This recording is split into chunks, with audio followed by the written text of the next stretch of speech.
आप देख रहे हैं Cairo and physio YouTube channel with doctor Ali Mukhtar Malik.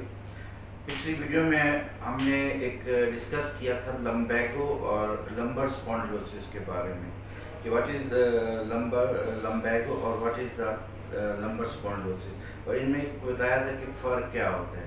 लम्बैगो में आपको थोड़ा सा मैं रिपीट भी कर दूँ कि लम्बैगो में आपको मसल स्पैज हो जाता है, पट्टों का खिंचाव हो जाता है और अमूमन आप उठते हुए आपको पेन शुरू हो जाती है। और दूसरी चीज़ थी लंबर स्पॉन्डिलोसिस जो आपके मोरों में प्रॉब्लम शुरू कर देती थी, मतलब मोरों में आपकी जब प्रोट्रूजन होती है या आपके हर्निएशन होती है या उसमें पिंच कर देती है नर्व, उसको हम लंबर स्पॉन्डिलोसिस कहते हैं। अब इन दो चीज़ों का तो फ़र्क मैं आपको बता दिया था। फिर मैंने ये भी बताया था कि आपको क्या करना चाहिए था। मैं अगली वीडियो में आपको कुछ एक्सरसाइज बताऊंगा।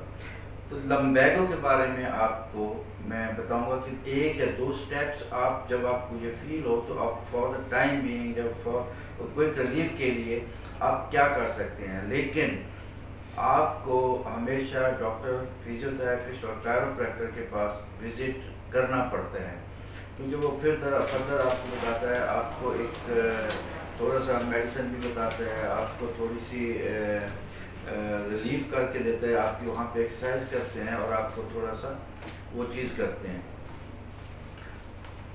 तो आज हम जो मैं आपको दो स्टेप्स बताऊंगा वो लम्बैगो के बारे में बताता हूँ। लम्बैगो मतलब जो मसल स्पैज़म होता है, अमूमन जो चीज़ बंदा जब आप उठते हैं और उसको प्रॉब्लम हो जाती है, तो उसमें जो चीज़ आपको बताने वाली है वो ये होती है कि जब आप मतलब आपके एक प्रॉब्लम हो जाती है कि आप एक चेयर से आप उठते हैं तो आपके ऐसे उठा नहीं जाता, आप स्ट्रेट होके उठते हैं तो आपकी ये प्रॉब्लम शुरू हो जाती है।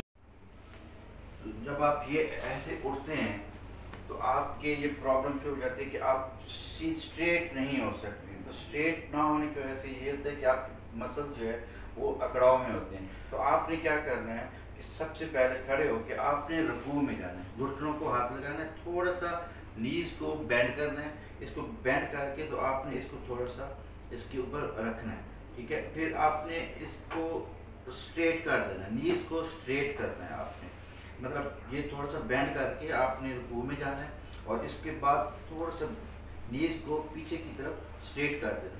तो आपकी यहाँ पे प्रेशर पड़ेगा तो इस यहीं से फिर आपने इसको स्ट्रेट होना ऐसे।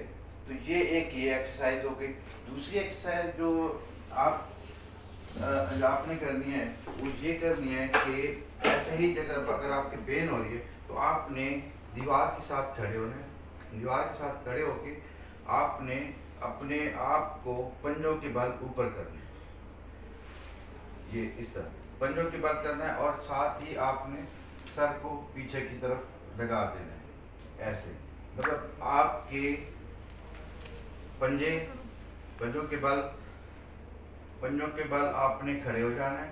आप काफ मसल स्ट्रेच होंगे, बैक पे स्ट्रेन पड़ेगा और साथ ही आपने अपने कंधों को और सर को पीछे की तरफ लगाना है। ये कोई एक अमल करना है आपने। ये दो एक्सरसाइजेज हैं जो for the time being quick relief के लिए आपने करनी है। बाकी जो है आपने विजिट करना है अपने फिजियोथेरेपिस्ट को, कायरोप्रैक्टर को और डॉक्टर को।